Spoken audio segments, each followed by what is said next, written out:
এই বিভিন্ন চ্যানেলে রেডিওরও বিভিন্ন চ্যানেল ছিল বা আছেও এখনো, তো তখন আমরা সেই সব চ্যানেলে গল্প করতাম। পরবর্তীকালে অনেক দিনই নানা রকম প্রোগ্রাম করেছি রেডিওতে। ইউনিভার্সিটি লাইফে আমি লিটি ম্যাগাজিন মুভমেন্টের সঙ্গে জড়িয়েছিলাম, সেখানেও লেখাপত্র রেগুলার লিখতাম। সেই টেলিভিশনে আসার পর আর সেগুলো তেমনভাবে হয়নি, কারণ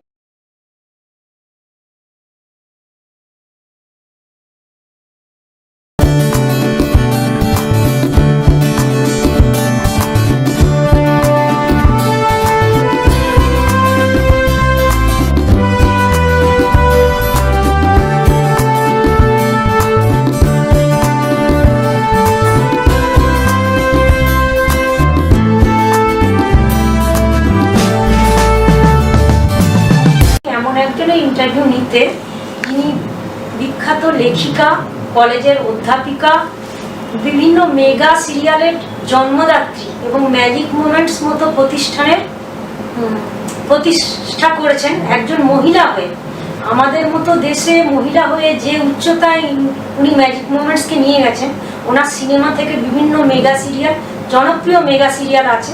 তো আমরা লীনাদির কাছ থেকে জেনে নেব এই ম্যাজিক মোমেন্টসের জন্ম এবং ওনার লেখা, ওনার অধ্যাপনার জীবন, ওনার ব্যক্তিগত জীবনের কিছু বিশেষ মুহূর্ত। হ্যাঁ, নিশ্চয়ই, বলো। লীনাদি, আপনাকে আমাদের নতুন চ্যানেলের পক্ষ থেকে শারদীয়া প্রীতি ও শুভেচ্ছা, এবং আপনাদের ম্যাজিক মোমেন্টসের সবাইকে আমাদের পক্ষ থেকে শারদীয়ার অনেক অনেক অভিনন্দন। Thank you. আমি তোমাদেরও জানাচ্ছি আমার শারদীয়া প্রীতি শুভেচ্ছা। তোমাদের নতুন চ্যানেল খুব ভালো হোক, আমি স্বাগত জানাই। খুব এক্সপেকটেশন থাকবে, এবং যারা এই চ্যানেলের দর্শক তাদেরও আমার শুভেচ্ছা। আচ্ছা লীনাদি, আজকে আপনার কাছে আমার প্রথম প্রশ্ন, যে সবকিছুর তো একটা আরম্ভ থাকে, তো আপনি যদি আমাদের ছোটবেলা থেকে এই জায়গায় পৌঁছানো অবধি খুলে বলেন, আপনার মতো করে আপনি খুলে বলেন। ছোটবেলা থেকে কোনোদিন ভাবিনি যে আমি টেলিভিশনে কাজ করব, কিন্তু ছোট্টবেলা থেকেই খুব লেখার আগ্রহ ছিল। কারণ আমাদের সময় গল্প দাদুর আসর হতো, শিশু মহল হতো, এইসব প্রোগ্রামগুলোতে, রেডিওতে বলছি, আমি পার্টিসিপেট করতাম। এবং তারপরেও এই অন্যান্য চ্যানেলে, মানে রেডিওরই বিভিন্ন চ্যানেলে, তো সেই বিভিন্ন চ্যানেলে রেডিওরও বিভিন্ন চ্যানেল ছিল বা আছেও এখনো, তো তখন আমরা সেই সব চ্যানেলে গল্প করতাম। পরবর্তীকালে অনেক দিনই নানা রকম প্রোগ্রাম করেছি রেডিওতে। তখনও জানতাম না যে ফাইনালি লেখাই আমার পেশাও হবে। তো ঘটনাচক্রে জীবনের কোনো একটা সময় এসে, কোনো একটা সন্ধিক্ষণে এসে লেখা শুরু হলো। তার আগে প্রথম আমি একটা ছবি লিখেছিলাম, ভালো থেকো বলে। সেই ছবিটার সূত্রেই কিন্তু আমার টেলিভিশনে প্রথম পা রাখা। এই তারপর থেকে চলছে। এছাড়া কলেজ লাইফ, ইউনিভার্সিটি লাইফে আমি লিটি ম্যাগাজিন মুভমেন্টের সঙ্গে জড়িয়েছিলাম, সেখানেও লেখাপত্র রেগুলার লিখতাম। সেই টেলিভিশনে আসার পর আর সেগুলো তেমনভাবে হয়নি, কারণ টেলিভিশন বলতে কি কলকাতা দূরদর্শন? কলকাতা দূরদর্শন নয়, শুধু কলকাতা দূরদর্শনও, অন্যান্য চ্যানেলেও তখন আমার প্রথম ছিল তখন ইটিভি বাংলা। ইটিভি বাংলা, একই সঙ্গে আমি দূরদর্শনেও কাজ করেছি মেগা সিরিয়াল, এবং মেগা সিরিয়াল করার আগে আমরা বন্ধুরা মিলে কিছু নন ফিকশন করেছি, সেটাও কিন্তু ইটিভি বাংলাতেই করেছি। তো যাই হোক, এইভাবে আমাদের এখানে চলে আসা হলো। মানে 98 থেকে, আমার সালটা এক্স্যাক্টলি মনে নেই, 98 হতে পারে। 98 মেগা তো করেছি 2004-05 থেকে, এটা আমরা ওরকম হবে 4 বা 5। তার আগে প্রোগ্রাম 2000-2000 হবে, 98 নয়। তখন আমরা ওই ধরনের শোগুলো করতাম, নন ফিকশন করতাম এটিভি বাংলা। তারপর এখানে আসা এবং খানিকটা টেলিভিশনের চাপ বেড়ে যাওয়ার কারণে নিজস্ব যে লেখালেখি সেটা আর সেভাবে হয় না, অনেক কমে গেছে। আপনার অনেক লেখা তো দেশ পত্রিকায় প্রকাশিত হয়েছে। না, অনেক লেখা দেশ পত্রিকায় প্রকাশিত হয়নি। মিষ্টি কুটুম তো আমি দেশ পত্রিকাতে না, মিষ্টি কুটুম একটা টেলিভিশনের জন্য তৈরি করা গল্প, ওটা ওইভাবে কোথাও প্রকাশিত হয়নি, ওইভাবে কোথাও প্রকাশিত হয়ে এসছে এরকমটা না। তবে অন্যান্য গল্প তো প্রকাশিত হয়েছে, বিভিন্ন ম্যাগাজিনেই হয়েছে, বিভিন্ন কাগজেও হয়েছে, রোজকার কাগজেও হয়েছে। সংবাদপত্রে। তো অধ্যাপনার জীবন থেকে এখানে আসা সেটা যদি একটু বলেন। অধ্যাপনার জীবন থেকে আসা মানে অধ্যাপনার সঙ্গে সঙ্গেই আমি এই কাজটা করতাম। তারপরে একটা সময় এদিকে চাপ বাড়লো, তখন একটা সিদ্ধান্ত নিতে হয় মানুষকে।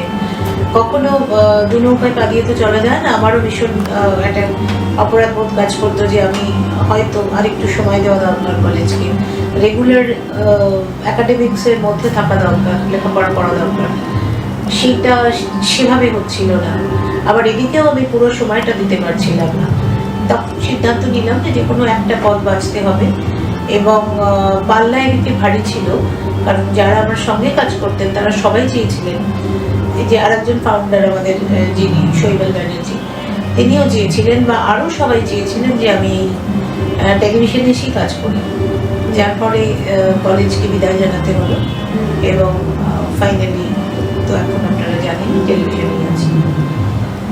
তো এই যে শৈবালার সঙ্গে মিলে এই যে যৌথ উদ্যোগে গড়ে তোলা এটা ম্যাজিক মোমেন্টস, তো এই জন্মের ইতিহাস যদি একটু বলেন। না, জন্মের ইতিহাস আমরা যখন ইটিভিতে কাজ করছিলাম সোনারপুরির অন্য একটা কোম্পানিতে, শৈবালও সেই কোম্পানির ডিরেক্টর ছিলেন, ওয়ান অফ দ্য ডিরেক্টরস।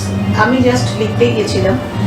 তো তখন চ্যানেলের কর্তৃপক্ষ বলেছিলেন যে সেই শোটা খুব সাকসেসফুল ছিল, মানে 1900 এপিসোড চলেছিল।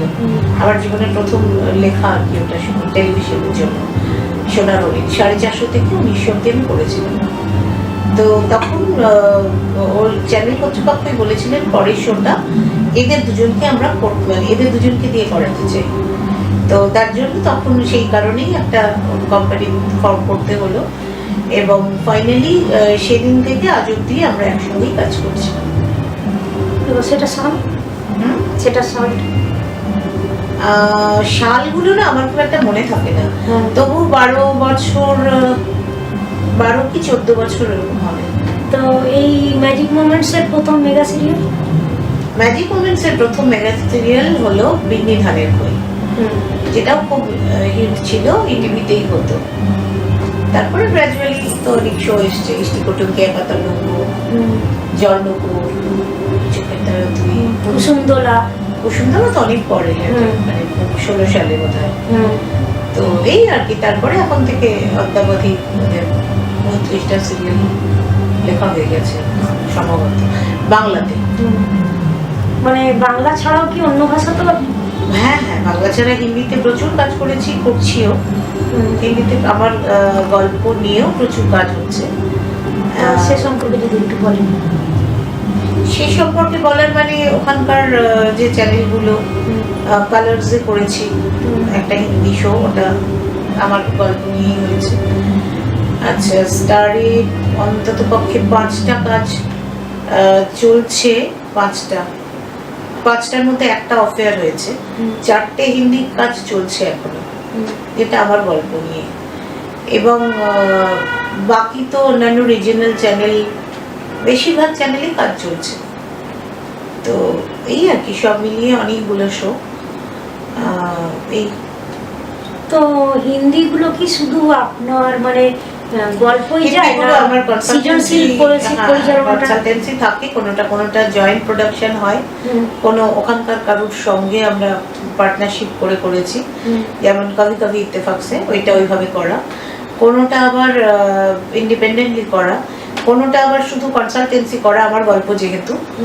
এবার কোনোটা হয়তো তারা নিজেরাই করছেন, অন্যান্য প্রডিউসার করছেন, গল্পটা আমার নিয়েছেন, এইরকম নানাভাবে হয়। তো যেগুলো আপনার কনসালটেন্সি, তো আপনার বাংলাতে যেমন নায়ক নায়িকা নির্বাচন বা হ্যাঁ নির্বাচন নিশ্চয়ই থেকেছে, সবগুলোতেই একটা ওপিনিয়ন থাকে।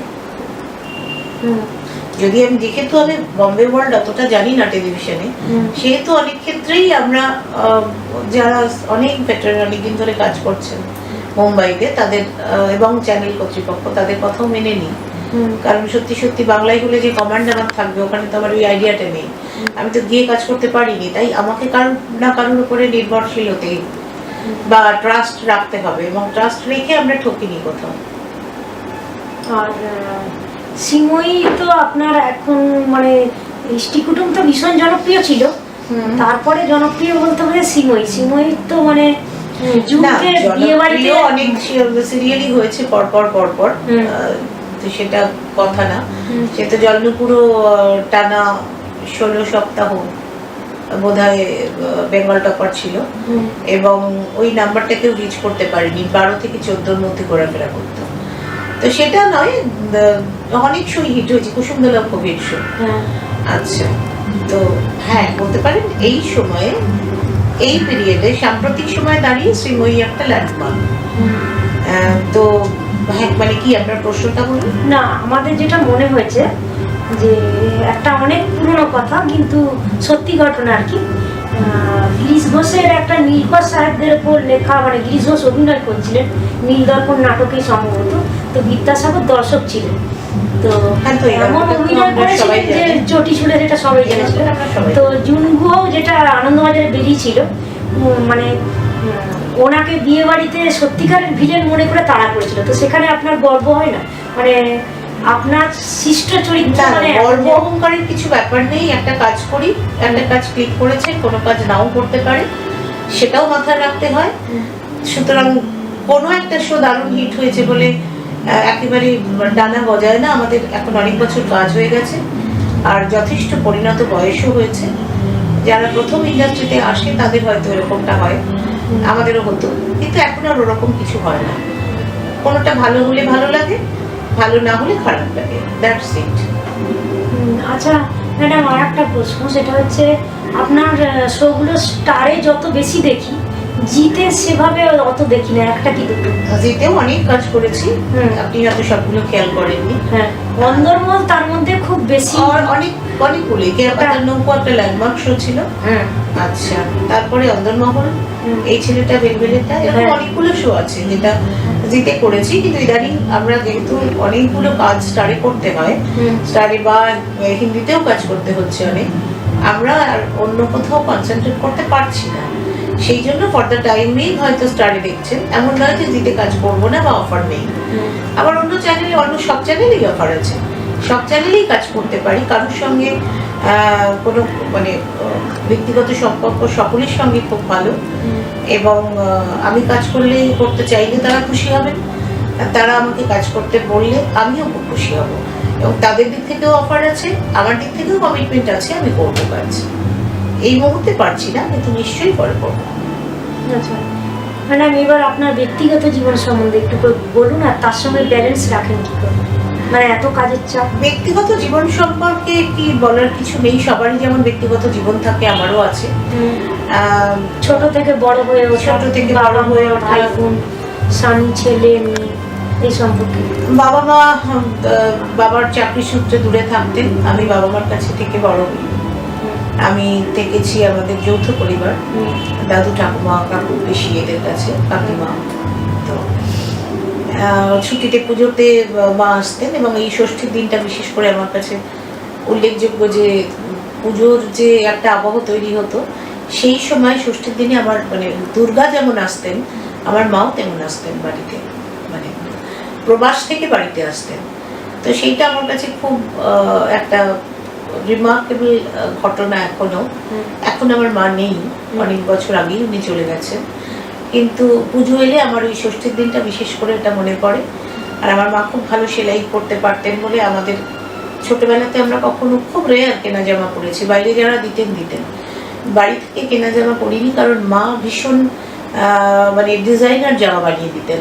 তখন হয়তো ডিজাইনার কথাটা চালু ছিল না এইভাবে, খুব সিনেমাতে যে ধরনের পোশাক হতো, তো সেই রকম নানা ট্রেন্ডি পোশাক মা আমাদের তৈরি করে দিতেন, যার ফলে সেটাও একটা মনে হয় যে আজকে তো আর সেই পোশাক থেকে অন্য পোশাকে আছি, কিন্তু তবু মনে হয় মা থাকলে হয়তো একটা সাজেস্ট করতে পারতো।